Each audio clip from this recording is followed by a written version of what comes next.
So now that Tom has probably got to the edge of despair, my task is to help you get back up and talk a bit about some of the solutions that we see in action, and at least some of the prospective things that cities can do and are doing.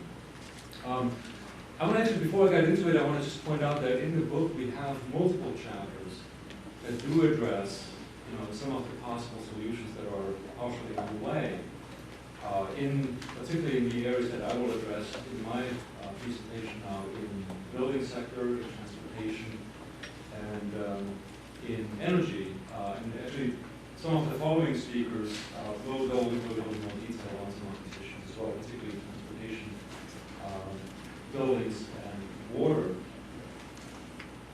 So let's go straight into the first topic I want to address, which is transportation. And so, in a nutshell, and you probably think, oh my God, he's talking about problems.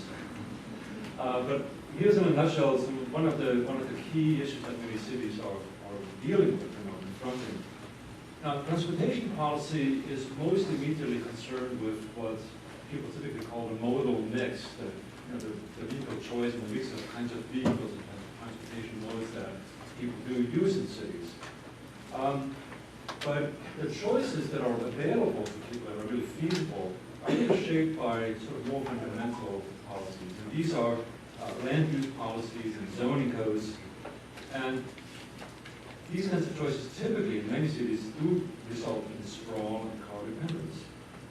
So Gary, before in this talk, had already beat up on Atlanta, and I'm here to just reinforce that point by showing you this comparison between Atlanta on the left and Barcelona on the right. And you can pretty much see, I mean, it speaks for itself. Cities with about equal population, about 5 million residents in both of these cities, and yet Atlanta takes about 12 times the amount of space that Barcelona does. And so, really, Atlanta is just a prime example of incredible sprawl, which makes walking, biking, and even public transit very difficult or even entirely impossible. Right? The sprawl is one of the fundamental challenges that we have to deal with. Now, broadening out from these two cities, these specific examples, the next slide shows, let me actually grab the pointer here. So you can see up here are US and Canadian cities, and they're very high up here because they are typically very sprawling cities, and so their car dependence is very high, and therefore their transportation energy use is very high. In comparison, you look, the Australian cities like Sydney are doing quite as badly. The European ones, green, are looking not so bad in comparison. And then once you go down alongside here, you basically have cities from the rest of the world, like the other regions of the world, Asia, Latin America, Africa. Now, you could sort of say, like, oh my God, do we have to have incredibly dense cities in order to make things work? And I think the good news in this slide here is that no, you don't have to have extreme density. All you need is medium density. Let me just point sort of somewhere in this corner here. Right? That pretty much works. That gives you enough options to make this work. And I think that's one of the key lessons that's embodied in this particular slide. So we all know, of course, here in the United States, what sprawl typically looks like, what Atlanta and other cities like that look like. One of the chapters in our book, which was contributed by Peter Calford, who's an architect from California, he observes quite rightly that there is a different form of sprawl as well, and he calls it high-density sprawl, which you will typically find in China. Now, if you look on the upper half of the slide, this is sort of a normal city block, more or less stylized, right? I mean, blocks that are not too large in size are fairly walkable. There are possibilities here. This is the kind of grid that Gary has talked about in his presentation. On the lower half are the so-called super blocks that are very typical for many Chinese cities, which are very different in scale, right? So you have high rises concentrated on these massive blocks, divided by multi-lane arterial roads, which tend to be really clogged with traffic. And try to cross there as a pedestrian or try to use a bicycle. You have death wish if you do that. So you often still have in Chinese cities public transit, but it just really on the whole doesn't work very well. So I think this just sort of goes to show that we really need to take into account the specifics of the structure. The specifics of the structure really sort of allow or disallow certain choices. So enough about problems. Let me move on to solutions. What are some cities doing? And there's really quite a bit of encouraging news to be shared. Often not very earth-shaking things, but if you look at it in totality, a fairly positive picture emerges. So central to any solution is so-called mixed-use development, or sometimes also called transit-oriented development. These are effectively streets that feature a mix of homes and shops and other types of uses. But it's not just a matter of structure alone. What is essential for this to work ultimately is that housing costs need to be affordable, need to be controlled in a certain way, so that the less wealthy residents of the city don't end up really shunted to the edges of the metropolitan area, where they are far away from jobs and services, and where they have horribly long commutes, typically on polluting buses that don't really follow any predictable schedule. So another way to say this is, if we are serious about a sustainable city, a sustainable transportation system, it also needs to be socially sustainable. We have to give demographic diversity and social equity their proper due. So moving on to various things that cities are already doing. Let's start off with ways to curtail power use. There's quite a bit. One kind of policy is congestion pricing, which is in effect in cities like London, Milan, Stockholm, in Singapore, Tehran, and also here in Washington, D.C. Another one is restrictions on who may drive on a particular day of the week. Here's a sign from Mexico City, but other Latin American cities and Chinese cities are using this quite a bit. Chinese cities are also using auctions, lotteries, and license plate fees to establish vehicle quotas, again to dampen down how many vehicles are on cities' streets. In many European cities, more than 220 cities, you have so-called low emission zones. So basically, you can't drive in a zone like that if your vehicle does not meet fairly strict emission norms. Parking restrictions is another approach, which we see in use in European, Japanese, and US cities. Also in Singapore, this sign is example from Singapore. Then we have car-free days. Now, car-free days we see in quite a few Latin American and European cities, but also this sign here, Ragiri Day, is something that about 30 Indian cities are now trying, and fairly successfully so. This seems to be really catching on there.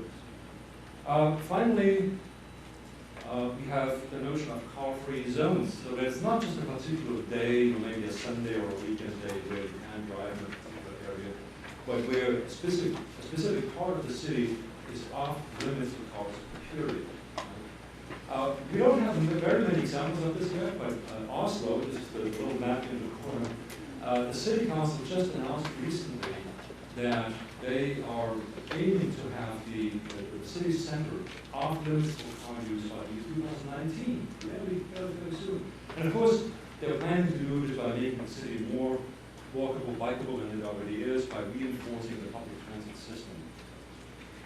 So this is, a really great example, very encouraging example. Many of these things have been tried for years and years and years, and more and more cities are catching on.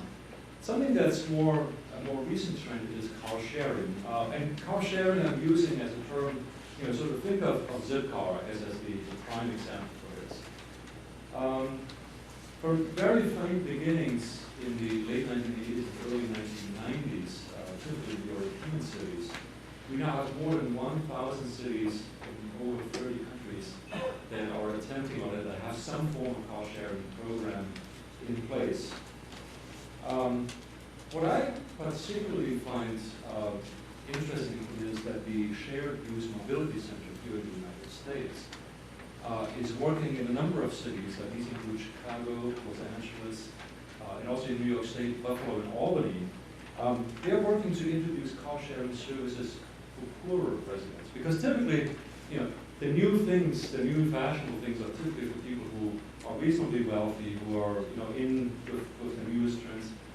And there's always a danger that the poorer parts of the city get bypassed. So, to me, you know, what the Shared Use Mobility Center is trying to do is really very, very laudable and very important. So, this is also about cars. What we really need to do is look well beyond cars. We need to get serious about a much better integrated, more balanced transportation system. And I want to say, Colin Hughes, who's going to talk a little bit later, will say much more about this. So I'm going to just touch on a few things. Expanding and improving public transit is certainly one key element of creating a more balanced system. Now,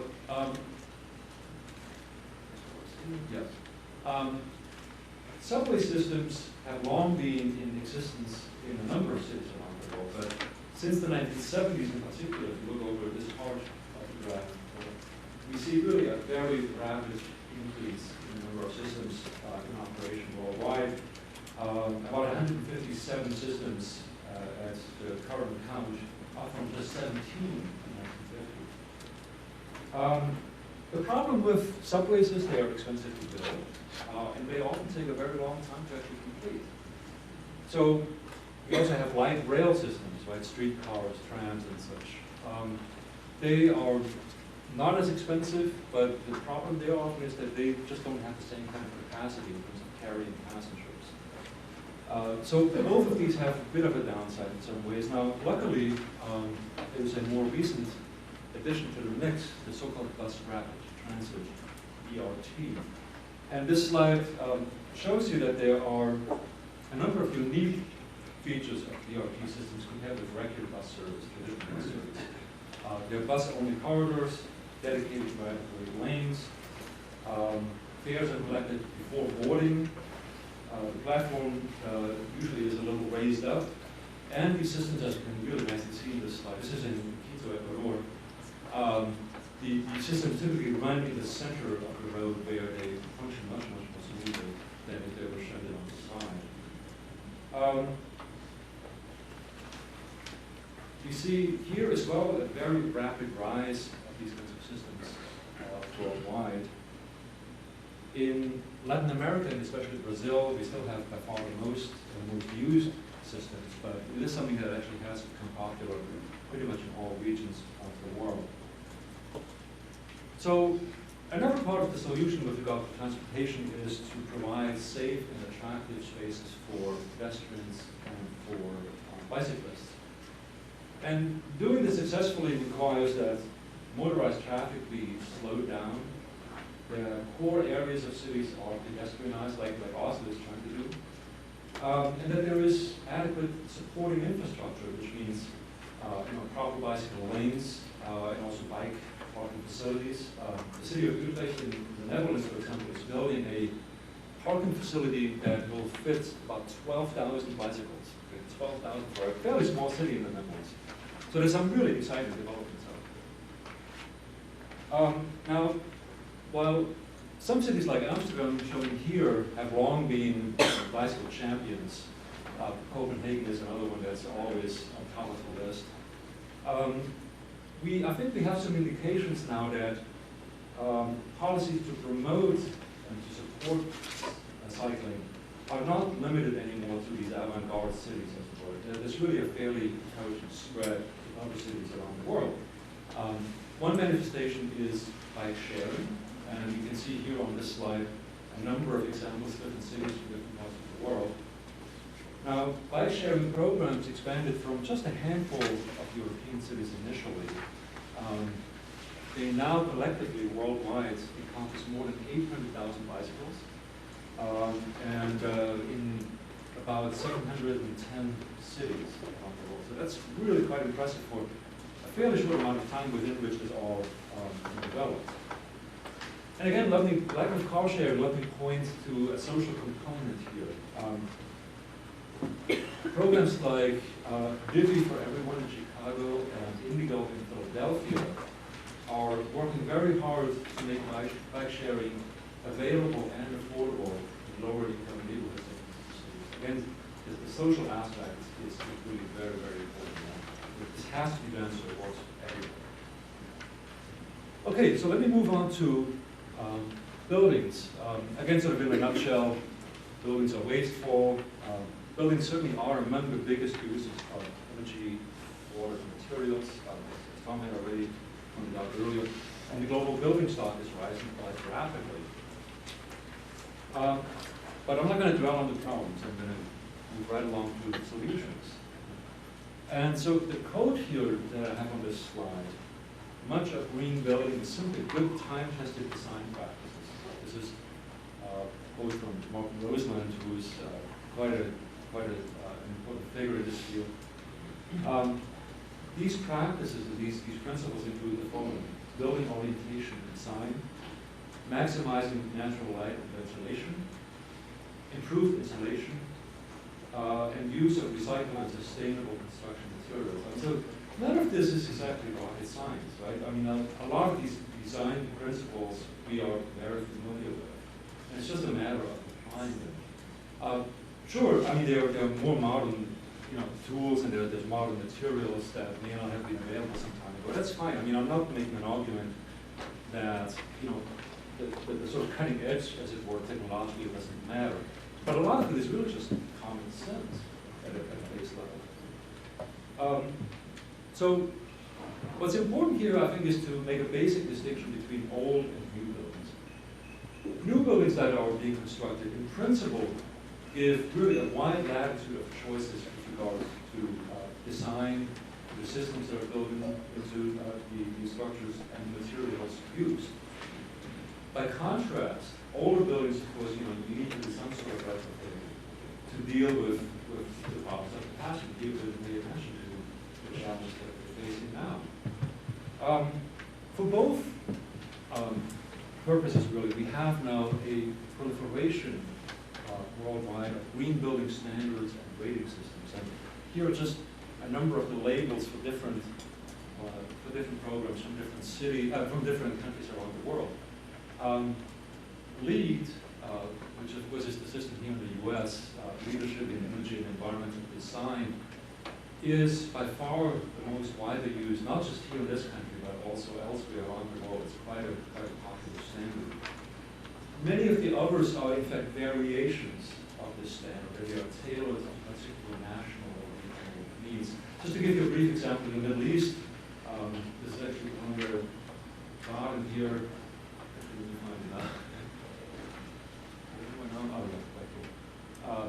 The Estidama system, which is in place in Ahmedabad in the Middle East, they put much more stress on, on being efficient in terms of water use. LEED, by comparison, really doesn't pay that much attention to it. And clearly, in the Middle East, you have to pay attention to water, right? Water is scarce. So it makes sense really to have these variants of these rating systems. Now, typically these are voluntary systems, but cities may require adherence to one or the other or some mix thereof in accordance with their particular needs and circumstances. And they may do this through building codes and ordinances, zoning regulations. They often also are using taxes and financial incentives. And this could include subsidies for owners or residents that may not be able to afford a retrofit. Right? So bring those along who are socially weaker, that are not able to afford something like this. Building codes, let me just very briefly say, of course, come in all kinds of shapes. They may either be mandatory or voluntary. They certainly vary enormously in terms of how strict they are, what they require.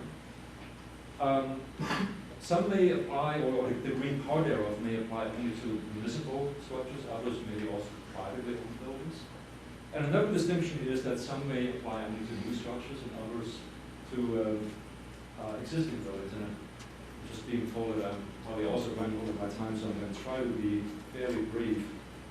So let me move on. Yeah, this is just very quickly a slide that shows on the national level both mandatory and voluntary standards with regards to building codes. And you can see, I mean, there are many areas that are not covered in where there's just not good enough comparable information. So these are just really the countries that stand out in terms of available information. Roofs are playing a crucial role in the energy performance of buildings, and I'm going to really run through this quickly. One is cool roofs that are designed not to attract too much heat, so lowering the need to cool a building. There is solar roofs, which of course are more and more becoming possible because photovoltaic panels are much cheaper than they used to be. This is in Freiburg in Germany. Then there is also green roofs, various examples from around the world. And these green roofs really have many advantages that are just really briefly summarized here on the slide in the middle. So one more quick notion about buildings. We really can't just green buildings that are status symbols or standout buildings. We really need to broad housing stock as a whole. And so Brazil has a very interesting example where social housing under the Minha Casa Minha Vida program requires certain environmental standards such as rainwater collection, certified timber, and so the use of solar water heating. All right, moving on very quickly to energy. Again, the problem in a nutshell, cities run on dirty energy. And of course, the main point to talk about solutions. So, as this table here shows, a number of cities, some have already reached the goal of 100% renewable electricity. Others are aiming for that same goal as well for later years. I should say, however, that of course many cities have yet to make that sort of commitment and really get with the program. I have mentioned solar water heating briefly. Israel, Gary had mentioned this briefly. Israel is really one of the pioneers. About 90% of households are using water that's heated through the sun. China is the global leader in terms of overall installation of such technologies. And Barcelona was the first European city to actually put in place an ordinance that requires the use of solar water heaters, and that's been replicated elsewhere in Spain and in Europe. Very briefly, another strategy that cities are engaging is capturing and using landfill methane gas for buses such as in Swedish cities or in Lille in France. And so I now come basically to my last point, which is, I'm telling you about all kinds of things that are really great to see happening and great, hopefully will be emulated on a very broad scale. But the question, of course, is, so how is this really being done? What is required in terms of governance to make it happen? And you're probably going to say, wait, he said this at the very end. So all I want to do here is just point to one particular aspect. We have a chapter in the book that deals with the so-called strategy of remunicipalization. And that basically means that cities often find that, if there's a private utility, the utility owners may not really be that interested in pushing renewable energy or energy efficiency. And so there have been all kinds of conflicts on the local level. And one of the things we've been seeing playing out, particularly in German cities actually, is an effort to take back control over that utility and bring it back into the public realm, driven, as these pictures indicate, by bottom-up campaigns, by citizen campaigns, often very, very loud, boisterous campaigns. And they have been pretty successful, actually, particularly in German cities, where more than 100 energy service contracts have actually been brought back into the public realm. So, my final slide, just some of the key takeaways. Clearly, there are many promising initiatives around the world, and they're worth studying, learning from, and emulating. What strikes me is that it's important to have some star performers and pioneers because they are clearly symbols of achievement, and they can be models for replication. But ultimately, really, we need to move beyond those. We need to, deal with not just a few buildings and transportation systems of a few forward-looking cities, but we need to do this very, very broadly. Basically, right? I mean, it's pretty obvious. social inclusion is a must. You know, this has to work for everybody, every resident in the city. Otherwise, it's just not good enough. And I think, as I've indicated in so many different ways, you know, a lot of what goes on is in one or the other way voluntary measure. Right? We may well, if we want to move, if we want to meet the challenge that Tom has laid out for us, we may well find that we have to do much more in the way of mandatory measures than we have so far. So this really concludes my